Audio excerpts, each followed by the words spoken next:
Series मध्ये आपलं सहर्ष स्वागत। आज आपण बघणार आहोत 11वा भाग आणि 11वा भाग बघण्याआधी चॅनलला सबस्क्राईब करा, लाईक करा, कमेंट करा आणि नोटिफिकेशन येण्यासाठी बेल आयकॉनला क्लिक करा। चला तर मग बोलूया आपण एका सुंदर गझलेकडे।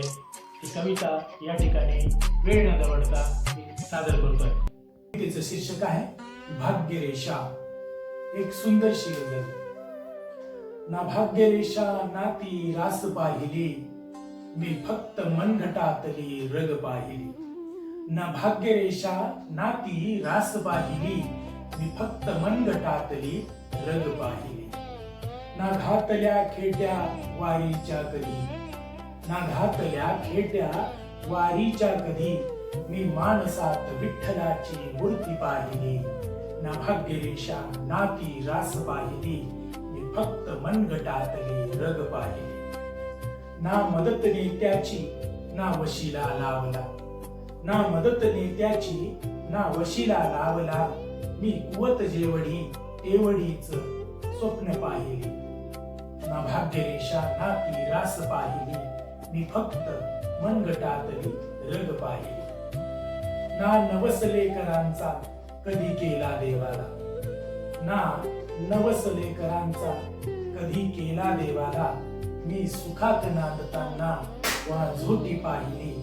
ना भाग्यरेषा ना ती रास पाहिली, मी फक्त मनगटातली रग पाहिली। ना गर्दीत सोंगट्यांच्या हरवलो कधीही, ना गर्दीत सोंगट्यांच्या हरवलो कधीही, मी मैत्री सुदाम्याची निस्वार्थ पाहिली। ना भाग्यरेषा ना ती रास पाहिली, मी फक्त मनगटातली रग पाहिली। ना मागतो मी मोक्ष देवाकडे जीवाचा, ना मागतो मी मोक्ष देवाकडे जीवाचा, मी संन्याशाच्या मेळ्यात लफडी पाहिली। ना भाग्यरेषा ना ती रास पाहिली, मी फक्त मनगटातली रग पाहिली, मनगटातली रग पाहिली। धन्यवाद। चला तर मग कवितेला समजून घेऊया। ना भाग्यरेषा ना ती रास पाहिली, मी मनगटातली रग पाहिली। भाग्यरेषा कोण भुगतो? जो मनातून घाबरलेला आहे, जो कोणी जीवनाला कंटाळलेला आहे, तो भुगतो रास, भाग्य, हे सगळ्या गोष्टी। खऱ्या अर्थाने मनगटात जर रग असेल ना, तर तो कधी भविष्य आणि रास बघतच नाही, हे मला सांगायचंय। ना घातल्या खेट्या वारीच्या कधी, मी मानसात विठ्ठलाची मूर्ती पाहिली। वारीला जाणं हे तर खऱ्या अर्थाने व्रत आहे, ते तर गेलंच पाहिजे, परंतु जर माणसातच खऱ्या अर्थाने विठ्ठल जर पाहिला तर किती चांगलं होईल, हे मला सांगायचं।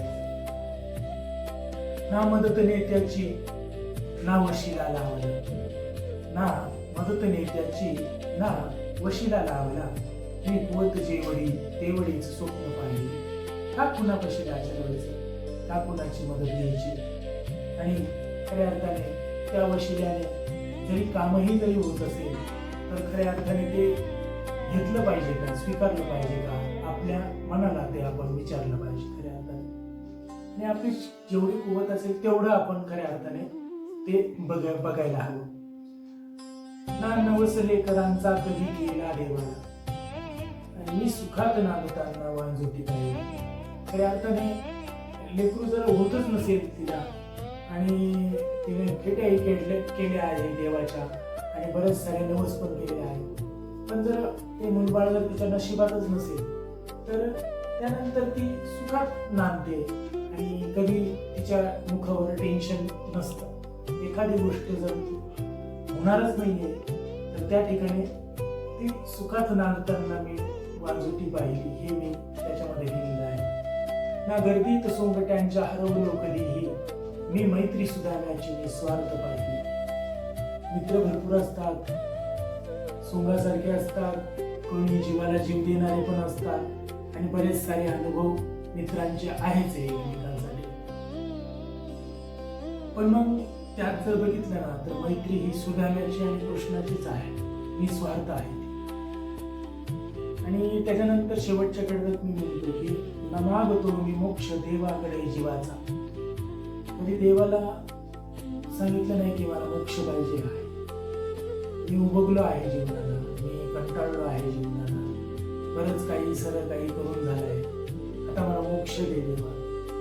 आणि मोक्ष देण्या इतका मी आहे का त्या लायकीचा मोक्षाच्या? जर कदाचित नसेल तर कशाला तो मागायचा मोक्ष? आणि मी न मागतो मी मोक्ष देवाकडे जीवाचा, कशाला मागायचा?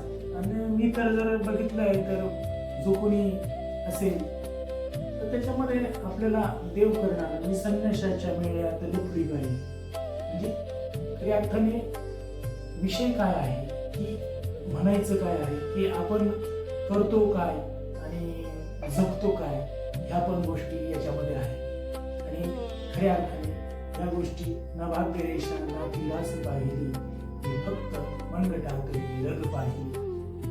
या सगळ्या गोष्टी या कवितेच्या माध्यमातून सांगायच्या होत्या, तर त्या सांगितल्या आहेत. तर ही कविता तुम्हाला निश्चितच आवडली असेल. धन्यवाद. अशा प्रकारे या सुंदरशा कवितेबरोबर आपला 11वा भाग संपलेला आहे. लवकरात लवकर भेटूया 12व्या भागामध्ये. तोपर्यंत धन्यवाद.